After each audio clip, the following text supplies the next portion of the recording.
Assalamualaikum warahmatullahi wabarakatuh. Pada kesempatan kali ini, Regita Winda Febrianti dan Oktaviana Ramadhani ingin menjelaskan tentang sistem tanam paksa di Indonesia. Sistem tanam paksa atau kultur stelsel menjadi bagian pilu dari penjajahan Indonesia. Kultur stelsel atau sistem tanam paksa adalah kebijakan pemerintah Hindia Belanda memaksa petani pribumi menyisihkan sebagian lahannya untuk ditanami komoditas ekspor atau bekerja sukarela menggarap tanah pemerintah. Sistem tanam paksa dibuat oleh Gubernur Jenderal Johannes van den Bosch pada 1830.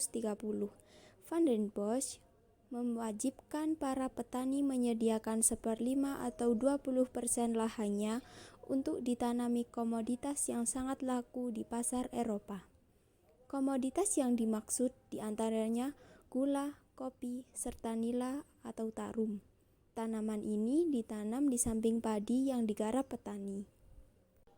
Bagi yang tidak punya sawah, diminta bekerja menggarap lahan milik pemerintah Hindia Belanda.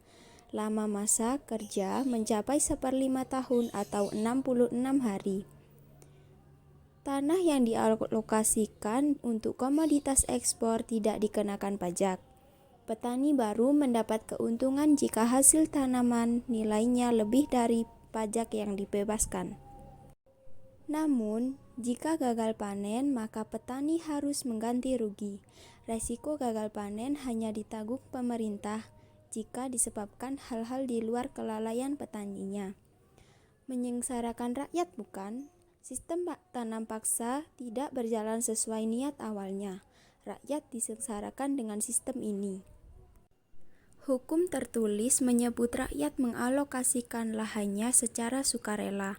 Namun, praktiknya rakyat dipaksa. Ketentuan 1/5 lahan atau 66 hari kerja nyatanya diminta lebih oleh pemerintah Hindia Belanda. Jika gagal panen, rakyat tetap yang harus menanggung. Mereka yang sudah kena kewajiban tanam paksa masih harus membayar pajak.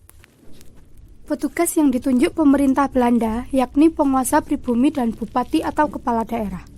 Pemberian premi yang dimaksudkan agar para petugas itu bekerja dengan baik ternyata disalahgunakan. Tenaga petani diperas demi mengejar premi sebanyak-banyaknya. Derita yang dirasakan rakyat pribumi akibat kultur stelsel ditentang banyak orang dari Belanda sendiri. Di pertengahan 1850-an, pemerintah kolonial Hindia Belanda kebanjiran kritik. Salah satu kritik paling keras datang dari penulis Edward Douwes Dekker. Douwes Dekker mengkritiknya lewat roman tentang sistem tanam paksa di Lebak, Banten. Agar selamat dari persekusi Belanda, Douwes Dekker menggunakan nama samaran Multatuli. Karyanya itu diterbitkan pada 1860 dengan judul Max Havelaar. Kritik dari Douwes Dekker dan warga Belanda lainnya baru didengar pemerintah Hindia Belanda pada 1870. Kultur stelsel atau tanam paksa dihentikan setelah dikritik keras. Sistem tanam paksa telah memajukan perekonomian dan perdagangan Belanda.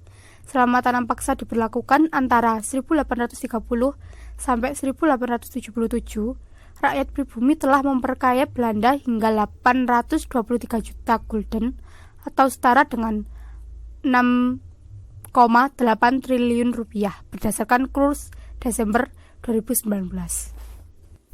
Sebagai ganjaran, Gubernur Jenderal Van den Bosch selaku penggagas dianugerahi gelar Graaf oleh Raja Belanda pada 25 Desember 1839. Sekian penjelasan dari kami. Wassalamualaikum warahmatullahi wabarakatuh.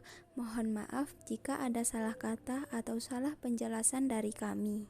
See you.